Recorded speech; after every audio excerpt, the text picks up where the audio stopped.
Hey everybody, thanks for tuning in. I've got our founder today with me, Mr. Leon Shaw of Audio Advice. Thanks for joining today. Happy to be here. So today, one of the big questions, today we're going to talk about record cares. And one of the big questions that we always get inside of our chat and on phone and some of our emails that come in is, how do I keep my records clean? And I think, you and I know, and probably a lot of you know, that even the oil on your fingers and just a speck of dust can basically take away from the sound when you're playing your record. So you brought some products on today, and then you're also going to kind of tell us how to care and keep our records clean.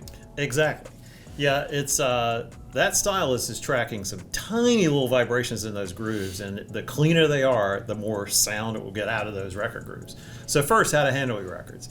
You want to make sure to always handle it by the edge. Don't touch the record surface. Like you said, oil is bad. Pass it back and forth. Don't pass it back. Handle it this way. And there's two parts to record care. There's the stylus, which is playing the record, and the record itself. And as the stylus plays the record, it tends to pick up the dust that's on the record and get dirtier, and it kind of builds up on the stylus tip. So first, you want to make sure your stylus is clean. And we really like this Mobile Fidelity stylus cleaner. It's a little bottle, and what I like most about it, it's a wet fluid. Once you put that on, it's got a stiff brush that you can then brush from the back of the cartridge to the front, towards the front of your tone arm. And that will do a really good job at cleaning the gunk off your stylus. Okay. So my assumption is that the grooves on the record could be as clean as possible, but if the stylus has something on it, then you're still going to get... Well, you won't pick up all the sound because the stylus will have gunk on it, and it won't track the record as well. So, first step.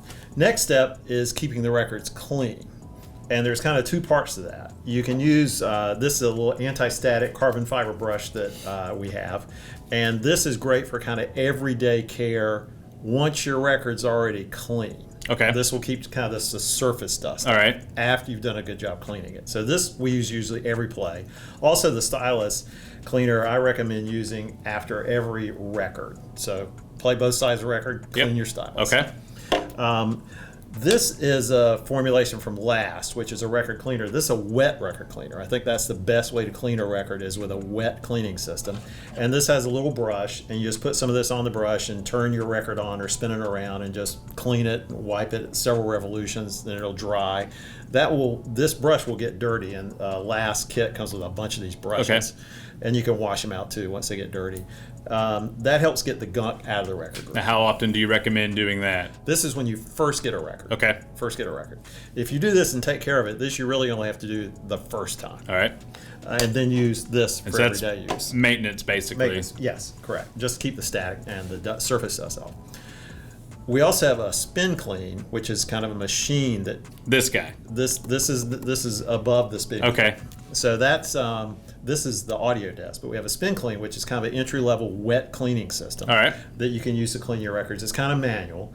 Then we have a VPI cleaner, which is around $750. It's a wet cleaning system with its built-in vacuum cleaner.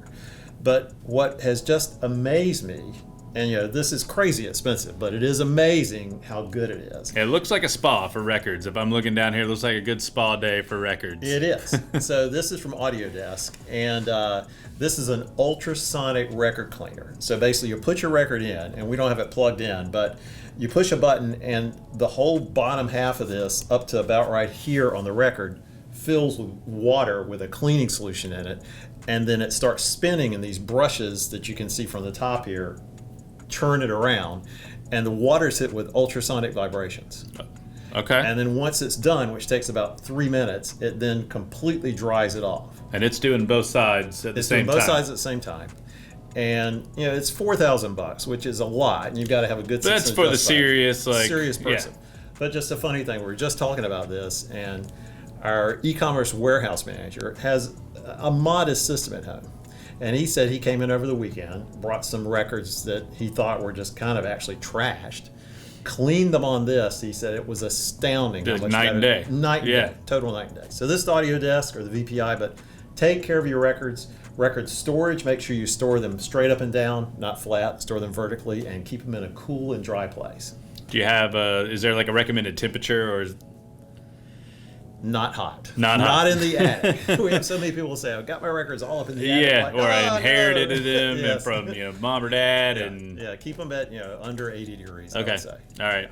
Awesome. Well, thank you so much for coming on. I know, like I said, it's kind of a question that we always get, how to keep my records in good shape and care for them. So thank you so much for coming on. If you have any further questions about record care or anything else related to audio gear, feel free to jump into our online chat over at audioadvice.com. We are always happy to help you out, and we'll see you next time.